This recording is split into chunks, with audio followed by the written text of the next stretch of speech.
وحنهاي وهديك دوسيدا وحنهاي وانا معلمك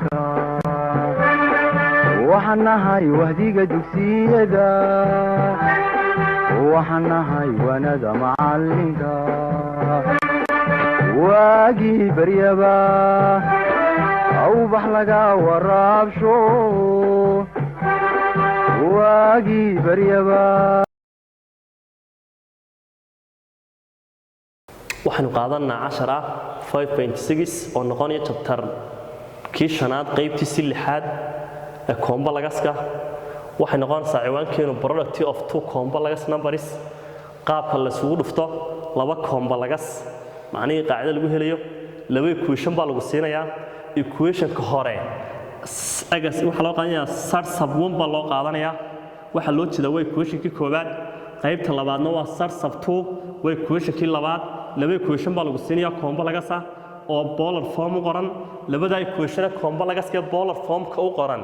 labada waxa la doonayaa inta la mideeyo in la soo saaro productigooda isku dhufashadooda kadib waxa la leeyahay qaacida waxay noqonaysaa sar 1 oo lagu dhuftay sar 2 marka qiimaha sar 1ka ee isleegta koobaad lagu dhuftay isleegta labaad waxa lagu helayaa aarta koobaad lagu dhuftay aarta labaad into cos theta labada angle la isu geeyay theta 1 iyo theta 2 waxa loo jeedaa way equation-ka koobaad theta ku jira iyo equation-ka labaad theta ku jira ee cos-ka la soo qaatay waa la isu geenayaa labada equation 1 iyo equation 2 sin-ka midban soo qaadanaynaa labadooda xaglood angle 1 iyo angle 2 ahna waynu isu geeninaa waa theta sub 1 iyo theta sub 2 loo jeedaa marka qaacida lagu helo isku dhufashada complex-ka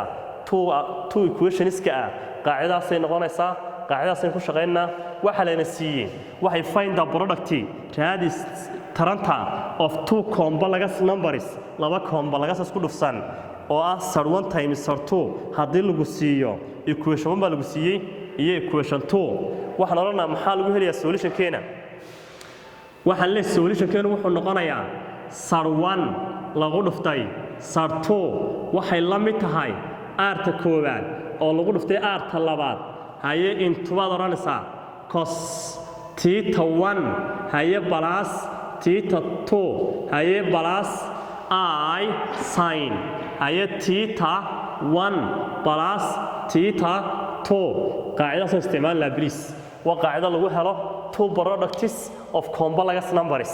marka waan haysanaa aarteeni koobaad waxaan haystaa 2 RT labaadna waxaan haystaa 8 laba haas ku dhufanaya 8 iyo 2ga marka maxay noqonaysaa su'aashi waxa la sar 1 lagu dhuftay sar 2 waxay soo baxaysaa 2 times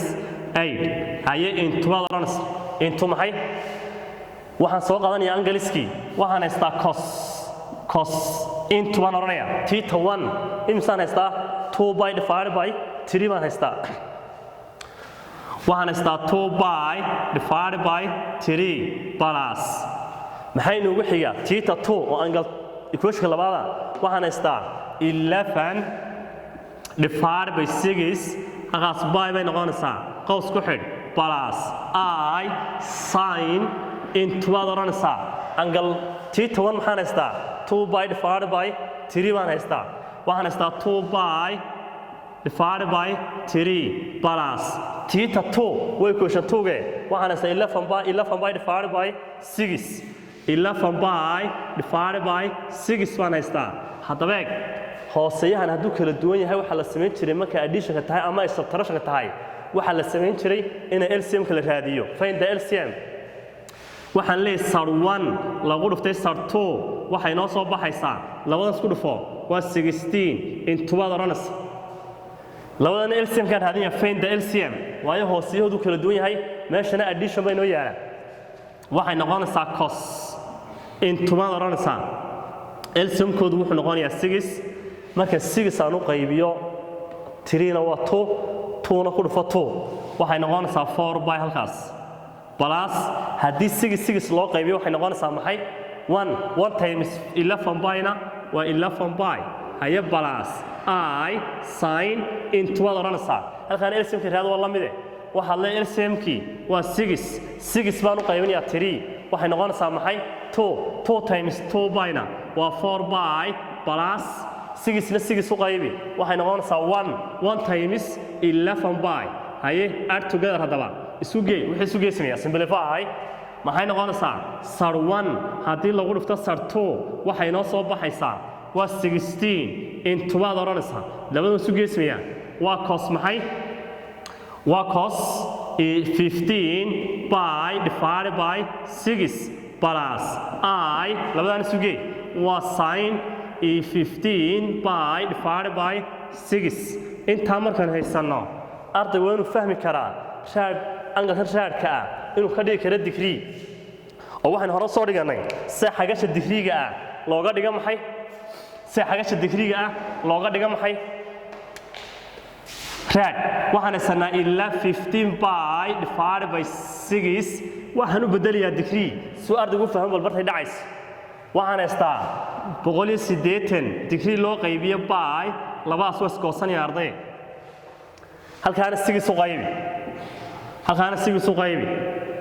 soddon ma tahay soddonna ku dhufo 15 450 wey xagashan haysanaa haddaad aragta 15 by divided by 6 waxay u dhigantaa 450 degree xagal ah waxaan soo dhiganay one revolution wuxuu ahaa 360 degree 360 inta ka jarbal waxay noqonaysaa soo haray 90 waxay noo soo haray 90 maha cos 90 imsuha cos 90 imsuha cos 90 wuxuu ahaa special angle waa 0 ayuu noqonayaa sin 90 na imsuha sin 90 na wuxuu ahaa 1 marka bartay noo taalo 15 by divided by 6 waxa lagu bedelanayaa inay u dhiganto